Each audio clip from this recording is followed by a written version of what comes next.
हम रिटेल के दिमाग में देखी चीज घूमती है, ऐसा कुछ है कि लेने इसके चलते? नहीं बिल्कुल। और देखिए एक चीज़ है, नज़रिया आपको थोड़ा सा लंबा रखना पड़ेगा। हाँ।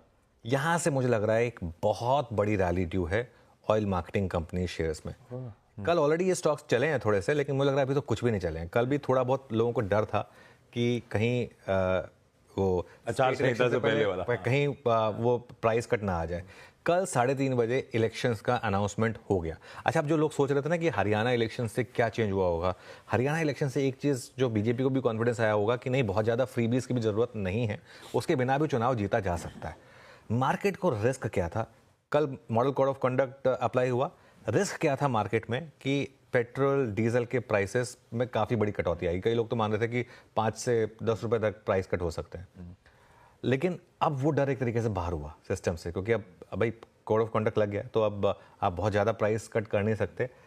और जो ऑयल मार्केटिंग कंपनी है ना, इनके शेयर्स मुझे लग रहा है अभी भी यहाँ पर काफ़ी अंडर वैल्यूड है और अभी भी अपने हाई से काफ़ी नीचे। इनफैक्ट अगर आप स्टॉक्स देखें, आई थिंक HPCL का हाई, BPCL का हाई मुझे याद नहीं कितने, लेकिन सबके हाईज जो हैं यहाँ से करीब करीब 15 से 20% ऊपर ही हैं। ठीक है, HPCL का आई थिंक 457, हाँ ये देखिए आपकी स्क्रीन पर, तो करीब करीब 35 मतलब 8-9% हो गया। आई थिंक BPCL के केस में और IOC के केस में और भी ज़्यादा गैप है। हाँ, ये HPCL का केस है, बाकी BPCL और IOC के केस में ये गैप और भी ज़्यादा है। तो BPCL में 376 था हाई, और IOC के केस में भी आई थिंक हाई से हम काफ़ी फिसल चुके हैं। तो उस हिसाब से यहाँ पर मुझे लग रहा है कि अभी भी थोड़ी सी स्पेस है। उसके अलावा Asian paints, Pidilite, Berger paints, मैं आज ज़्यादा स्टॉक स्पेसिफिक क्यों हो रहा हूँ, क्योंकि इंडेक्स में कुछ है नहीं दम, वो इंडेक्स ट्रेड करके पैसा लूज ही हो रहा है इसके लिए। तो Asian paints, Pidilite, Berger paints, InterGlobe aviation, ऐसी कंपनियां हैं जहां पर आप चाहें तो फोकस कर सकते हैं, क्योंकि यहाँ पर एक डायरेक्ट प्ले है। इन सब कंपनियों में क्रूड जो है वो उनका 50 to 70% रॉ मटेरियल का कॉस्ट है, डिपेंडिंग ऑन विच कंपनी आप चूज कर रहे हैं। उसके अलावा कुछ सेंटिमेंट इम्पैक्ट, कुछ रब ऑफ इम्पैक्ट आपको हिंदुस्तान यूनिलीवर, गोदरेज कंज्यूमर और मैरिको जैसे शेयर्स में भी देखने को मिलेगा, जहां पर भी इनके काफ़ी प्रोडक्ट्स हैं जिनमें क्रूड डेरिवेटिव्स यूज़ होते हैं। तो ये कुछ कंपनियां हैं जिन पर आज आप फोकस कर सकते हैं बेसिकली। बिल्कुल ठीक है। ऑयल रिलेटेड प्लेज सबसे इंपॉर्टेंट, आपने देखा होगा कल भी स्क्रीन पे वही चमक रहे थे। रखिए oil marketing companies HP, BP, IOC को अपने रडार पे रखिए। Asian paints, Berger paints, Pidilite जैसी स्टोरीज अपने रडार पे रखिए। इंटरग्लोब जैसा स्टॉक रडार पे रखिए। FMCG सिलेक्टिवली कोई HUL, गोदरेज, मैरिको जैसे स्टॉक्स अपने रडार पे। इन सब के लिए ये सस्ता पड़ता कच्चा तेल बड़ा पॉजिटिव है। पर सैडली मैं पिछले एक हफ्ते से गाड़ी को रिजर्व में रखा हुआ था कि आ जाएगा अनाउंसमेंट, कुछ नहीं हो रहा। फाइनली मतलब पेट्रोल की कीमतें, डीजल की कीमतें महाराष्ट्र वालों के लिए वहीं की वहीं बनी रहेंगी। खैर, अब आइए आज के संकेतों पर। गिफ्ट निफ्टी रखिए प्लीज स्क्रीन पे। पस्त शुरुआत होगी, सुबह से वही 1/4 1/3% दबाव के साथ शुरुआत होने के इंडिकेशंस आते हुए दरअसल एशिया ऐसे ही कमजोरी के साथ ट्रेड कर रहा है, और रीजन है ओवरनाइट यूएस से कमजोर हैंडओवर।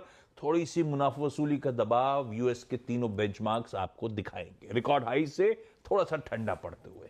पर ये हैंडओवर लग कैसा रहा है आपको? आज थोड़ा गड़बड़ है क्या मामला? नहीं, कोई गड़बड़ नहीं है। मैं बताता हूँ क्यों कोई गड़बड़ नहीं है। पहले तो ये जो ग्लोबल क्यूज हैं बिल्कुल डिस्कस कर लेते हैं।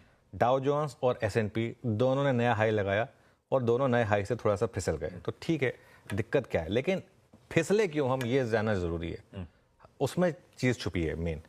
नैस्डैक ने अंडर परफॉर्म किया कल, नैस्डैक गिरा कल, और नैस्डैक के गिरने के कारण क्या थे? कल चिप शेयरों में बड़ी गिरावट हुई।